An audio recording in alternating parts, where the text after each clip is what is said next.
Don't be so happy. because I tell you... You know what? I got you, something. I got something in here. Make sure our guests drinking but I think what you just said, as a matter of fact, the point I wanted to present to you is that the reason that the Old Testament is full of so many mistakes and so many contradictions, some of them... The Old Testament? The New Testament is full of so many contradictions and so many mistakes is because the followers of Jesus, as you just said, were complete ignorant Jews. And he described his students who do not know Aleph Bet.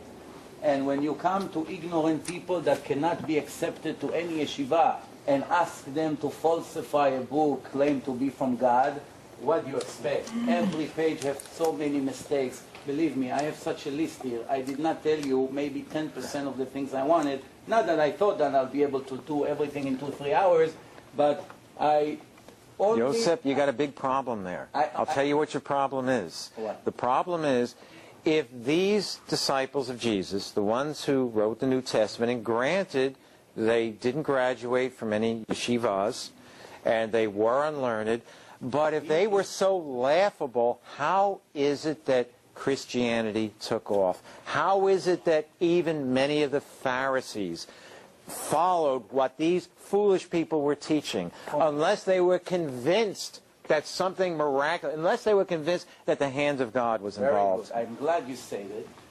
And from your words, I'm going to prove to you that Judaism is the only valid religion. From what you just said. When I come to a crowd and I try to convince them to be my students, and I start to gathering all the homeless people of the street, as he did, as you know, those ignorant that do not know anything anyway, and gather them to be his students and have himself a cult. When I come, and this is my goal, what kind of religion I'll design to these people? An easy religion to practice that everybody will jump and say, hey, we're with you, 100%, everything is allowed. Or I will design a religion that is so complicated, so difficult to keep. What will be an easier job for me? To come and tell them, for instance, one of the times the student told him, you told us that we're not allowed to violate any rules of the Torah. So how come you eat bread without washing your hands, without netilat yadayim? They asked him, those ignorant challenged him. So he said, he started to curse the rabbis. But in another page, as I mentioned before, he told his students, make sure you follow the instructions of the servants of Moshe, the sages, because they have it from generation to generation. So now, you just say that you must listen to the rabbis. Those are the ones who keep the Torah of Moses alive. And when the student asks you why you yourself don't listen to them, he started to curse them. Or when he told them that they're not allowed to violate the rules of the Sabbath, the next day student came and they wanted to cut wheat on the Sabbath. And he started to see that they're getting angry at him. So he told them, I allow you today to cut weeds. Why? I am the master of the Sabbath. Come on. You just say in the book of Matthew, as I mentioned before, no one is allowed to contradict one little law. And if he does, he is going to be cursed by God. I'm sure they're... just allow them to violate one of the most important rules of God. See, I'm sure they would like to hear my explanation. Please? I'm sure they would. Please. You're cutting me in a nice way, I surrender. I'll always try to be nice. No problem.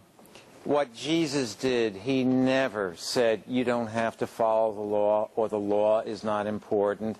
And that's why Yosef is correct. He told the people to follow those in leadership. He did nothing. He wasn't a revolutionary. He did nothing to try to undermine the authority. But what he did do was point out that their interpretation of the law wasn't an accurate interpretation. You see, the religious leaders would criticize Jesus for healing on the Sabbath. And Jesus pointed out that they were hypocrites. Why? Because they did many things themselves on the Sabbath. They would water their animals. They would assist with the birth of their animals. The priests would minister on the Sabbath.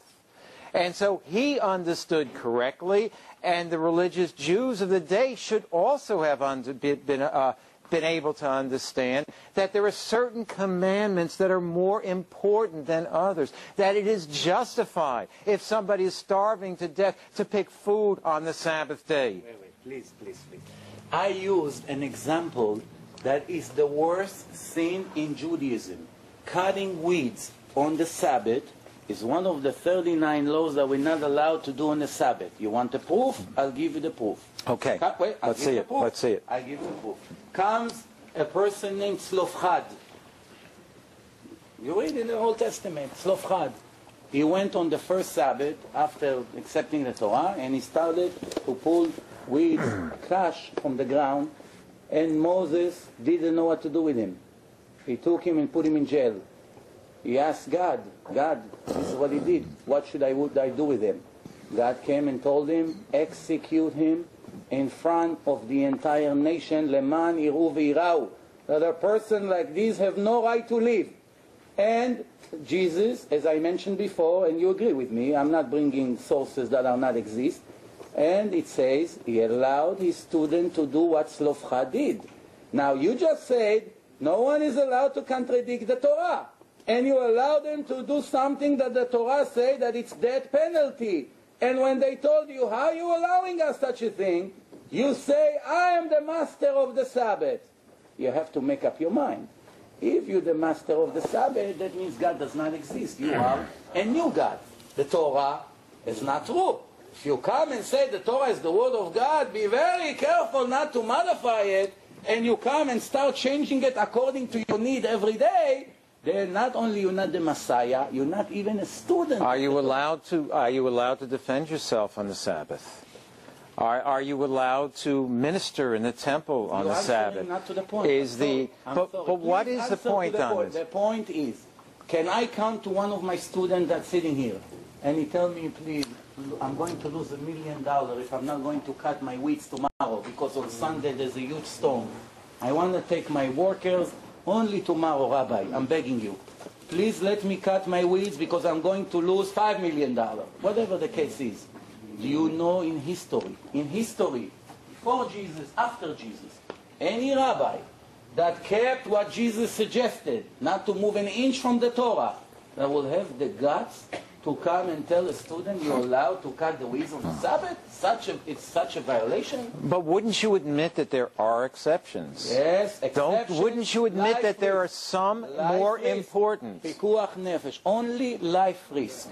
There is only one exception to the law.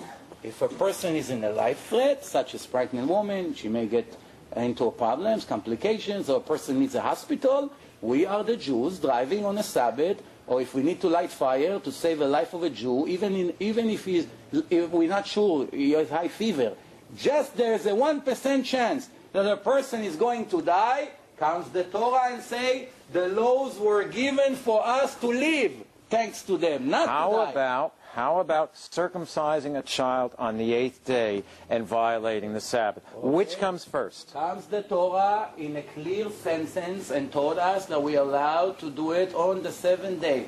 And if you know, in the chapter 19 of the Talmud, the Mishnah, Perek 19, the Rabbi Eliezer, asking this question, and has about 2 pages with proofs and verses from the Torah. How do we know that we're allowed to circumcise the baby in the 8 days? And you asked before about the oral laws, and maybe that's the time for me to respond to your question.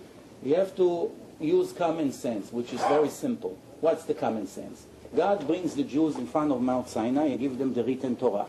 The written Torah say Torahs. You disagree with me, but we'll take it further. Now tell me, if God comes to millions of people, remember that's 1300 years before Christianity, so there's no argument yet. The argument will start 1300 years later, but at this point, everybody see that event. Comes God and say to the Jews, here is the Torah I'm giving you, and the Jews listening to Moses speaking. How do we know? nobody would be interested to take such a difficult religion to keep. So many laws, changing their lifestyle completely, unless if what the Torah says is the truth. So when I read about myself that God spoke to Moses, I'm a witness. If it's not true, I will say, Mr. Moshe, there's a mistake in the book. May I? Wait. That's a good point. It's a good point. It's a very good point. I will give you the time, but give me another minute. Comes the Torah to Moshe and say, there come one Jew and say to the crowd, excuse me, ladies and gentlemen, anybody heard here God speaking to Moses and giving him authority to be the leader? Please raise his hand. We are not interested to get it. We are free people. We want to do whatever we want. Like today, people don't want to be religious. What made millions of people all of a sudden became 100% strict and follow the rules? The fact that they heard God. Now, you may come and say, well, how do we know about the oral laws? Very simple. If you search in the entire written Torah, there are 613 laws.